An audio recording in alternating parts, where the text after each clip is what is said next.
નમસ્કાર ખેડૂત મિત્રો, આજના વિડીયોમાં આપણે વરસાદના નક્ષત્ર 2025 છે એ કઈ તારીખે બેસે છે, કયા સમયે બેસે છે, નક્ષત્રનું વાહન શું રહેશે અને કેવા વરસાદના સંજોગો રહેશે તેના વિશે આપણે આજના વિડીયોની અંદર જાણવાના છીએ। તેથી વિડીયોના અંત સુધી બન્યા રહેજો। અને મિત્રો, આપને વિડીયો પસંદ આવે તો વિડીયોને લાઈક કરી દેજો, સાથે તમારા બધા ખેડૂત મિત્રો સાથે આ વિડીયો શેર કરી દેજો અને ચેનલને ખાસ સબસ્ક્રાઇબ કરવાનું ભૂલતા નહીં। તો મિત્રો, આ વર્ષનું સૌથી પહેલું નક્ષત્ર છે મૃગશીર્ષ નક્ષત્ર।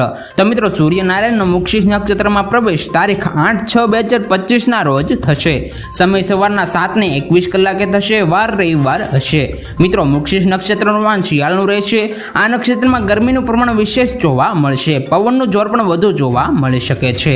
ત્યાર પછીનું નક્ષત્ર છે મિત્રો આંદ્રા નક્ષત્ર। મિત્રો, આંદ્રા નક્ષત્રમાં સૂર્યનારાયણનો પ્રવેશ 22/6/2025 ના રોજ થશે।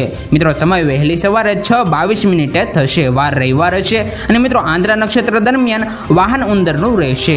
આ નક્ષત્રની શરૂઆતની સાથે જ ગુજરાતમાં વરસાદી માહોલ જામશે। મિત્રો, ત્યાર પછીનું નક્ષત્ર છે પુનર્વસુ નક્ષત્ર। મિત્રો, પુનર્વસુ નક્ષત્રનું શરૂઆત તારીખ 5/7/2025 ના રોજ થશે। સમય જોઈએ તો મિત્રો, સમય 5:50 કલાકે થશે। ત્યાર પછી મિત્રો, વાર શનિવાર રહેશે। આ નક્ષત્ર દરમિયાન વાહન ઘોડાનું રહેશે। પુનર્વસુ નક્ષત્રમાં વરસાદની શરૂઆત મધ્યમ જોવા મળશે। ત્યાર પછીનું નક્ષત્ર છે પુષ્ય નક્ષત્ર। મિત્રો, સૂર્યનારાયણનું પુષ્ય નક્ષત્રમાં પ્રવેશ તારીખ 19/7/2025 ના રોજ થશે। વાર શનિવાર થશે અને સમય રાત્રે 5:24 કલાક થશે। મિત્રો, પુનર્વસુ નક્ષત્રનું વાહન મોરનું રહેશે। આ નક્ષત્ર દરમિયાન ગુજરાતમાં વરસાદ સારો રાઉન્ડ જોવા મળશે।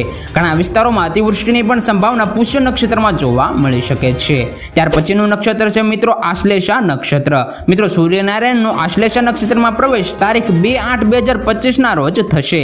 વાર શનિવાર રહેશે અને સમય સાંજના 4:10 કલાકનો રહેશે। મિત્રો, આશ્લેષા નક્ષત્રનું વાહન ગધેડાનું રહેશે। આ નક્ષત્રનું વાહન ગધેડાનું હોવાથી વરસાદની સંભાવના મધ્યમ જોવા મળશે। ત્યાર પછી મિત્રો નક્ષત્ર છે મઘા નક્ષત્ર। મિત્રો, સૂર્યનારાયણનો મઘા નક્ષત્રમાં પ્રવેશ 16/8/2025 ના રોજ થશે। વાર શનિવાર રહેશે। સમયની વાત કરીએ તો મિત્રો, સમય રાત્રે 1:54 કલાકે થશે। મિત્રો, મઘા નક્ષત્રનું વાહન દેડકાનું રહેશે। આ નક્ષત્રનું વાહન દેડકાનું હોવાથી મઘા નક્ષત્રમાં સારા વરસાદના રાઉન્ડ જોવા મળે તેવી શક્યતા છે। સાથે જ પાણીની સમસ્યા પણ દૂર થતી જોવા મળશે। ત્યાર પછીનું નક્ષત્ર છે પૂર્વ ફાલ્ગુની નક્ષત્ર। મિત્રો, સૂર્યનારાયણનો પૂર્વ ફાલ્ગુની નક્ષત્રમાં પ્રવેશ તારીખ 30/8/2025 ના રોજ થશે। વાર શનિવાર રહેશે અને સમય રાત્રે 9:46 થશે। પૂર્વ ફાલ્ગુની નક્ષત્રનું વાહન ભેંસનું છે। આ નક્ષત્રનું વાહન ભેંસનું હોવાથી વરસાદની સંભાવના સારી એવી જોવા મળશે। ત્યાર પછીનું નક્ષત્ર છે ઉત્તરા ફાલ્ગુની નક્ષત્ર। મિત્રો, સૂર્યનારાયણનો ઉત્તરા ફાલ્ગુની નક્ષત્રમાં પ્રવેશ તારીખ 13/9/2025 ના રોજ થશે। વાર શનિવાર રહેશે। સમય બપોરે 3:43 થશે। આ નક્ષત્ર દરમિયાન વાહન શિયાળનું રહેશે। આ નક્ષત્ર દરમિયાન વરસાદની સંભાવના મધ્યમ જોવા મળશે। ત્યાર પછી નક્ષત્ર છે મિત્રો હસ્ત નક્ષત્ર, એટલે કે મિત્રો હાથીઓ નક્ષત્ર। હસ્ત નક્ષત્રને આપણે બધા હાથીઓ નક્ષત્રના નામથી પણ ઓળખીએ છીએ। તો મિત્રો, આ વર્ષે સૂર્યનારાયણનો હસ્ત નક્ષત્રમાં પ્રવેશ 27/9/2025 ના રોજ થશે। વાર શનિવાર રહેશે। સમય વહેલી સવારે 7:09 થશે। મિત્રો, હસ્ત નક્ષત્રનું વાહન મોરનું છે। આ નક્ષત્રનું વાહન મોરનું હોવાથી મેઘગર્જના સાથે ગુજરાત રાજ્યમાં વરસાદી માહોલ ઉભો થશે। ત્યાર પછીનું નક્ષત્ર છે ચિત્રા નક્ષત્ર। મિત્રો, સૂર્યનારાયણનું ચિત્રા નક્ષત્રમાં પ્રવેશ 10/10/2025 ના રોજ થશે। વાર શુક્રવાર રહેશે। સમય રાત્રે 8:14 થશે। મિત્રો, ચિત્રા નક્ષત્રનું વાહન હાથીનું જ રહેશે।